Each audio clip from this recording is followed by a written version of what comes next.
اعوذ باللہ من الشیطان الرجیم بسم اللہ الرحمن الرحیم۔ دوستو، واقعہ کربلا کیونکہ انسانی تاریخ کا ایک بھیانک ترین واقعہ ہے، آج بھی اس پہ ایک تضاد بہرحال موجود ہے، کیونکہ کچھ لوگ یزید کی حمایت کرتے ہیں، کچھ لوگ مولا امام حسین علیہ السلام کی حمایت کرتے ہیں، کچھ ظالم کے ساتھ ہیں، کچھ مظلوم کے ساتھ ہیں۔ جو ظالم کے ساتھ ہیں وہ اس کو جسٹیفائی کرنے کی کوشش کرتے ہیں۔ ایک نیوٹرل انسان بہرحال اس چیز کے بارے میں اگر سمجھنے کی کوشش کرتا ہے تو اس کو انسانی تاریخ سے ہٹ کے کچھ معاملات کو سمجھنے کی ضرورت ہے، کیونکہ انسانی تاریخ بہرحال پارشیلٹی سے ماورا نہیں ہے۔ اس میں کچھ یزید کے طرفدار ہیں، اور خاص طور پہ جو تاریخ لکھوائی گئی یزید کے ہی حکمرانوں کے ذریعے سے لکھوائی گئی، کربلا میں ملوث لوگوں نے خود لکھوائی تاریخ، تو اس وجہ سے اس پہ تو ویسے ہی یقین نہیں کیا جا سکتا، تمام تر جھوٹ ہی ہوگا۔ تو اس وجہ سے تاریخ کو سمجھنے کے لیے، کیونکہ جہاں پہ بہت ساری وجوہات ہوتی ہیں وہیں پہ لوگوں کی عادت کے بارے میں بھی جاننا ضروری ہوتا ہے کہ جس علاقے میں یہ واقعہ رونما ہوا اس علاقے کے لوگوں کی عادت کیا تھی۔ میں فطرت نہیں کہتا، کیونکہ فطرت جو ہے خدا کی طرف سے ہوتی ہے۔ فاطر السماوات والارض، آسمانوں اور زمین کی فطرت میرے پروردگار نے بنائی ہے، اور انسان فطرتاً بڑا کریم ہے، لیکن یہ انسان کی عادت ہوتی ہے جو معاشرتی اور تربیتی بنیادوں پہ بگڑ جاتی ہے۔ تو یہ اتنے وحشی اور درندہ صفت لوگ جو تھے، جنہوں نے انسانوں کے گلے کاٹ کر پہلے شہید کیا، شہید کر کے انسانوں کے گلے کاٹے، گلے کاٹ کے ان کو نیزوں پہ بلند کیا، نیزوں پہ بلند کر کے پیچھے بہنوں کو، بیٹیوں کو رسیوں میں باندھ کر گھسیٹ کے لے گئے، شہر بشہر پھرایا، درباروں میں پھرایا، اور کوئی عام خواتین نہیں تھیں، عام بچے نہ تھے، اولاد رسول تھے، آخری نبی کے اہل بیت اطہار تھے، ان کے ساتھ یہ ظلم کیا گیا۔ تو اس وجہ سے ان لوگوں کے بارے میں کچھ سمجھنا ضروری ہے کہ وہ کس قسم کے لوگ تھے، کہ جو گلے بھی کاٹتے رہے، نیزوں پہ بلند کرتے رہے، پھر بہنوں کے سامنے نیزوں کو اٹھا کے بڑے خوش ہو کے اپنے انعامات کے لینے کے لیے چلتے بھی رہے۔ تو بہرحال اس چیز کو سمجھنے کے لیے ہمیں تاریخ کی طرف جانا پڑتا ہے، لیکن فرقان کی بتائی ہوئی تاریخ، کیونکہ اللہ تعالیٰ نے قرآن کریم میں سورہ توبہ میں، جس کو سورہ برات بھی کہتے ہیں، اس میں بہت سارے حقائق سے پردہ ہٹایا ہے، کیونکہ اللہ تعالیٰ سورہ توبہ کی ورس نمبر 97 سے آن ورلڈ ان عرب کے لوگوں کے بارے میں ہمیں آگاہ فرماتے ہیں کہ عرب کے لوگ تھے کیسے۔ جہاں پہ یہ واقعہ رونما ہوا ہے وہاں کے لوگ کس قسم کے لوگ تھے، یہ جاننا ضروری ہے۔ ایک پہلو اگر یہ سمجھ میں آتا ہے تو پھر نئے جو اس کے اسباب ہیں، نئی صفات ہیں اس کی، وہ بھی ہماری سمجھ میں آسانی سے آ سکتی ہیں۔ اب اس میں سورہ برات کی ورس نمبر ہے 97، جس میں اللہ تعالیٰ فرماتے ہیں کہ الاعراب اشد کفرا و نفاقا، کہ عرب کے لوگ جو ہیں اشد و بڑے شدید ہیں، کفرا و نفاقا، کفر میں بھی اور نفاق میں بھی۔ یہ اس ذات نے سورہ برات کی ورس نمبر 97 میں عرب والوں کی تعریف شروع کی ہے کہ یہ کس قسم کے لوگ ہیں۔ وَأَجْدَرُ اللہ یعلم حدود ما انزل اللہ علی رسولہ، اور یہ بڑے سخت دل ہیں اس چیز کے بارے میں کہ یہ چاہتے ہیں ہمیں معلوم ہی نہ ہوں وہ حدود جو اللہ تعالیٰ نے اپنے رسول کے ذریعے سے انسان کو بتائی ہیں، یعنی اللہ تعالیٰ کی قائم کردہ حدود کے بارے میں یہ لوگ جاننا ہی نہیں چاہتے، بہت شدید ہیں کفر میں بھی اور نفاق میں بھی۔ نفاق کے بارے میں تو آپ اچھی طرح جانتے ہیں کہ یہ لوگ قبائل میں بٹے ہوئے تھے، چھوٹی چھوٹی باتوں پہ جھگڑے اور پھر قبائل کی یہ جنگیں جاری رہتی تھیں، یعنی نفاق اس حد تک تھا ان لوگوں میں۔ اس کے بعد اگلی آیت میں اللہ تعالیٰ فرماتے ہیں، یعنی ورس نمبر 98 میں، وَمِنَ الْأَعْرَابِ، اور ان عرب کے لوگوں میں سے کچھ ایسے بھی ہیں، مَن يَتَّخِذُ مَا يُنْفِقُ مَغْرَمًا، جو یہ خرچ کرتے ہیں نا ظاہری طور پہ اللہ کی راہ میں۔ اس کا مطلب ہے کچھ لوگ دین میں داخل ہو گئے، لبادہ اوڑھ لیا اور انفاق بھی کرنے لگے، یعنی ظاہری طور پہ اللہ کی راہ میں خرچ کرنے لگے، تو اللہ تعالیٰ فرماتے ہیں وَمِنَ الْأَعْرَابِ، اور ان عربی لوگوں میں سے کچھ ایسے بھی ہیں جو خرچ کرتے ہیں، اس کو اپنے آپ پہ ایک برڈن فیل کرتے ہیں، یعنی دل سے خرچ نہیں کرتے، دکھاوے کے لیے خرچ کرتے ہیں اور برڈن اس کو فیل کرتے ہیں کہ یہ ہمیں کیوں کرنا پڑ رہا ہے۔ اور اس سے ان کی اندر کی بات اس ذات نے بتائی ہے، وَيَتَرَبَّصُ بِكُمُ الدَّوَائِرَ، اے میرے نبی یہ آپ کے وقت کے تبدیل ہونے کے منتظر ہیں، دیکھ رہے ہیں کہ آپ کا وقت جیسے ہی بدلے، یعنی آپ کمزور ہوتے ہیں تو یہ آپ پہ حملہ آور ہوں گے۔ اس کا مطلب یہ اللہ تعالیٰ بتا رہے ہیں کہ یہ لوگ آپ کے ان لوگوں میں شامل ہو چکے ہیں، ظاہری طور پہ یہ خرچ بھی کرتے ہیں، اس کے باوجود یہ دیکھ رہے ہیں کہ آپ پہ برا وقت آئے اور یہ کسی طرح سے اپنے مقصد میں کامیاب ہو جائے۔ وَيَتَرَبَّصُ بِكُمُ الدَّوَائِرَ، پھر اگلی آیت میں فرمایا، یعنی یہ دوسری قسم کے لوگ ہو گئے۔ اس کے بعد فرمایا ورس نمبر 99 میں سورہ برات کی، وَمِنَ الْأَعْرَابِ، اور ان عرب کے لوگوں میں سے کچھ ایسے بھی ہیں، مَن يُؤْمِنُ بِاللَّهِ وَالْيَوْمِ الْآخِرِ، جو اللہ پہ بھی ایمان لاتے ہیں، یوم آخرت پہ بھی ایمان لاتے ہیں، یعنی مومن ہیں، وَيَتَّخِذُ مَا يُنْفِقُ قُرُبَاتٍ عِندَ اللَّهِ، اور جو کچھ یہ لوگ خرچ کرتے ہیں، یہ مومن خرچ کرتے ہیں ان عربیوں میں سے، یہ خرچ کیوں کرتے ہیں؟ اللہ کے قرب حاصل کرنے کے لیے، اللہ کی قربتوں کے لیے۔ وَصَلَوَاتِ الرَّسُولِ، اور رسول پہ جو صلوات بھیجتے ہیں، صلوات کے بارے میں جب پوچھا گیا کہ صلوات کیسے بھیجنی ہے تو درود ابراہیمی نازل ہوا، اور جو درود ابراہیمی ہے اس میں آپ اچھی طرح جانتے ہیں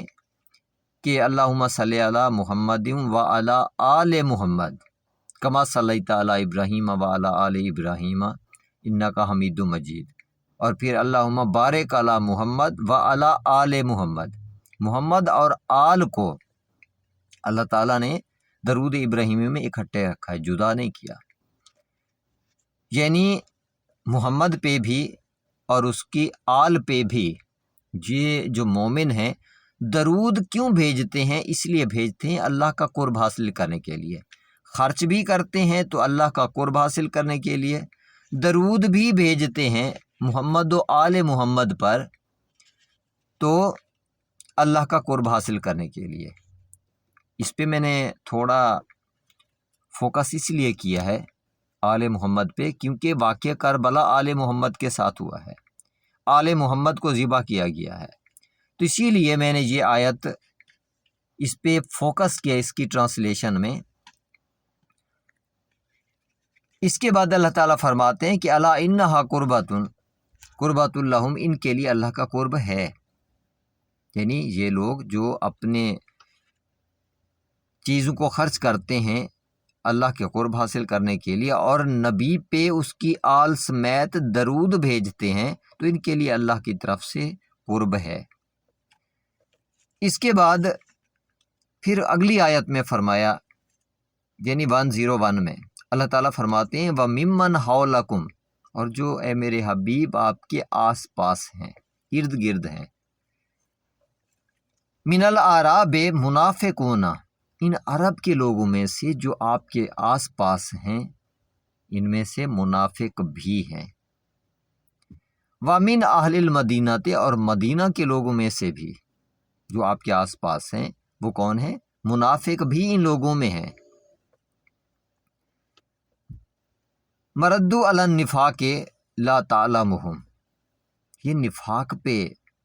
بڑا زور دیتے ہیں، بڑی کوشش کرتے ہیں، لیکن آپ ان کو نہیں جانتے۔ لا تعلمہم، آپ ان کو نہیں جانتے، نحن نعلمہم، ہم ان کو جانتے ہیں، کیونکہ ستار العیوب ذات ہے، تو ذات نے ان لوگوں کے، ان منافقین کے چہروں کو بے نقاب نہیں کیا، بتا دیا کہ منافق ہیں، بتا دیا کہ میں جانتا ہوں، لیکن ان کو ڈھیل دی، مہلت دی۔ اس کے بعد اگلی آیت میں یعنی 102 میں فرمایا وآخرون، اور کچھ ان میں سے باقی ایسے بھی ہیں نہ اعترافوا بذنوبہم، اپنے گناہوں کا اعتراف بھی کرتے ہیں، یعنی غلط کام بھی کرتے ہیں تو اس کا پھر اعتراف کرتے ہیں اپنے آپ کو، یعنی کہ کہتے ہیں کہ ہم نے غلط کیا، یہ نہیں کرنا چاہیے تھا، یعنی ضمیر زندہ تھے ان لوگوں کے بھی۔ اس کے بعد فرمایا کہ خالطوا عملا صالحا وآخر سیئا، اچھے عمل کو اور برے عمل کو مکس اپ کیا ہوا ان لوگوں نے، یعنی یہ جو زندہ ضمیر ہیں برا کام کرنے پہ پھر اپنے آپ کو یہ ملام بھی کرتے ہیں، تو یہ کیا کرتے ہیں، اچھے کام بھی کر رہے ہیں، برے کام بھی کر رہے ہیں، مکس اپ کر دیتے ہیں اچھے برے کاموں کو۔ اس کے بعد پھر آگے 107 میں ایک اور آیت ہے کہ جس میں اللہ تعالیٰ فرماتے ہیں کہ والذین اتخذوا مسجدا، پھر ان لوگوں نے ایک مسجد بنا لی جس کو عام زبان میں مسجد ضرار کہا جاتا ہے۔ ضرار کا مطلب ضرر پہنچانے کا مقصد۔ تو جن لوگوں نے مسجد بنائی ہے، مسجدن ضرارن و کفرن و تفریقن، تین مین اہم مقاصد اکٹھے بیان کیے ہیں اللہ تعالیٰ نے اس مسجد کے، کہ انہوں نے مسجد ضرار بنائی ہے۔ مسجد کیوں بنائی ہے؟ ضرر پہنچانے کے لیے اللہ کے رسول کو، اللہ کے دین کو اور مومنین کو۔ اور فرمایا وا کفرن، اور کفر کے لیے بنائی کیا ہے؟ مسجد۔ دیکھتے جائیے گا، تھوڑا غور کرتے رہنا، اس واقعہ کربلا پہ بھی، واقعہ کربلا سے لے کے آج تک جو کچھ حالات ہیں ان پہ بھی غور کیجئے گا، اور یہ جو واقعات ہیں یہ واقعہ کربلا سے پہلے کے ہیں، زیادہ دور کی بات نہیں ہے۔ یہ سورہ برات جو ہے مولا رسول خدا کی زندگی کے تقریباً آخری ایام میں نازل ہوئی ہے۔ کفرن و تفریقن، اور یہ مسجد بنائی کس لیے؟ کفر کے لیے بھی اور تفریق کے لیے، فرقے بنانے کے لیے بھی۔ بین المومنین، مومنین کے درمیان فرقے بنانے کے لیے، تفریق ڈالنے کے لیے یہ مسجد بنائی گئی۔ اس کے بعد فرمایا وَإِرْصَادًا لِمَنْ حَارَبَ اللَّهُ وَرَسُولَهُ مِنْ قَبْلُ، بڑی حیرانگی کی بات ہے، بنائی کیا گئی؟ مسجد۔ ظاہری طور پہ دکھاوا کیا تھا؟ ہم عبادت کریں گے اللہ کی۔ مقصد کیا تھا؟ ضرر پہنچانا، نمبر 1، نمبر 2 کفر، اور نمبر 3 تفریق، فرقہ پیدا کرنا، اور نمبر 4 اللہ تعالیٰ نے فرمایا ہے کہ وَإِرْصَادًا، قلعہ بنایا ہے انہوں نے، مسجد نہیں ہے یہ، ان لوگوں کے لیے قلعہ بنایا ہے جو پہلے اللہ اور اس کے رسول کے خلاف جنگ کر چکے ہیں، یعنی یہ اللہ اور اس کے رسول کے خلاف جنگ کرنے کے لیے ایک قلعہ بنایا گیا ہے، یہ مسجد نہیں ہے۔ غور کیجئے گا کہ یہ کس قسم کے چالاک اور مکار قسم کے لوگ تھے، عیار قسم کے لوگ تھے، کہ بنایا اللہ کا گھر ظاہری طور پہ، اور پھر اللہ تعالیٰ فرماتے ہیں کہ وَيَحْلِفُنَّ إِنْ أَرَدْنَا إِلَّا الْحُسْنَى، اور یہ حلف اٹھاتے ہیں، قسمیں اٹھاتے ہیں کہ ہمارا یہ مقصد مسجد بنانے کا فقط اچھائی تھا، فقط اللہ کی عبادت تھا، اور کوئی مقصد تھا ہی نہیں، جبکہ اللہ تعالیٰ نے ان کے سارے مقاصد بتا دیے کہ یہ ضرر کے لیے، کفر کے لیے، تفریق کے لیے، اور یہ قلعہ بنایا انہوں نے۔ اور اللہ تعالیٰ فرماتے ہیں کہ وَيَشْهَدُ إِنَّهُمْ لَكَاذِبُونَ، جو یہ قسمیں اٹھا رہے ہیں نا کہ یہ مسجد ہم نے اللہ کی عبادت کے لیے بنائی ہے، اللہ گواہی دیتا ہے کہ یہ جھوٹے ہیں، جھوٹ بول رہے ہیں۔ تو یہ مین کریکٹرسٹکس اللہ تعالیٰ نے ان لوگوں کے یہاں پہ بتائے ہیں۔ اب ان کی مزید ایکسپلینیشن انشاءاللہ اگلی ویڈیو میں آپ کے سامنے رکھتا ہوں۔ یہ فقط آیات میں نے آپ کے سامنے اسی لیے رکھی ہیں کیونکہ یہ ایسی آتھنٹک ہسٹری ہے، ایسی آتھنٹک تاریخ ہے جو انسان کی بتائی ہوئی نہیں ہے بلکہ اللہ تعالیٰ کی بتائی ہوئی تاریخ ہے، اور اللہ تعالیٰ سے بڑھ کے کوئی حق بیان کرنے والا نہیں ہے۔ تو اسی وجہ سے ان آیات پہ تھوڑا غور کیجئے گا کہ عرب کے لوگ کیسے تھے، اکثریت کیسی تھی، کس قسم کے لوگ تھے، ان میں اچھے بھی تھے، برے بھی تھے، مسجد کے روپ میں انہوں نے کیا کچھ کیا، اس کے علاوہ باقی جتنے ان کے کمالات ہیں اللہ تعالیٰ نے ریویل کیے ہیں قرآن کریم میں مختلف جگہوں پہ، لیکن میں زیادہ تر ابھی فوکس سورہ برات کی کچھ آیات پہ کر رہا ہوں۔ تو انشاءاللہ یہ ہر چیز آپ کے سامنے کلیئر ہو جائے گی اگر تھوڑا سا آپ نے فوکس کیا، تھوڑا سا غور کیا تو لوگوں کی باتوں سے آپ کو یہ چیز ہو سکتا ہے سمجھ میں نہ آئے، لیکن اللہ کے کلام سے آپ یہ چیزیں آسانی سے سمجھ سکتے ہیں۔ لیکن سورہ برات کو سمجھتے ہوئے واقعہ کربلا کو آپ نے ذہن میں ضرور رکھنا ہے، اور مولا رسول خدا کی یہ زندگی جو ہے ان میں مختلف لوگوں کے کردار وہ بھی آپ نے ذہن میں رکھنے ہیں، تبھی یہ سورہ برات کی سمجھ بھی آئے گی اور واقعہ کربلا صحیح طریقے سے سمجھ پائیں گے۔ امید کرتا ہوں ویڈیو پسند آئی ہوگی، چینل کو سبسکرائب کر لیں، بیل آئیکن کو پریس کر لیں تاکہ میری آنے والی ویڈیوز آپ تک پہنچتی رہیں۔ دعا گو ہوں دونوں جہانوں میں آپ اللہ کے امان میں رہیں۔ اللہ حافظ۔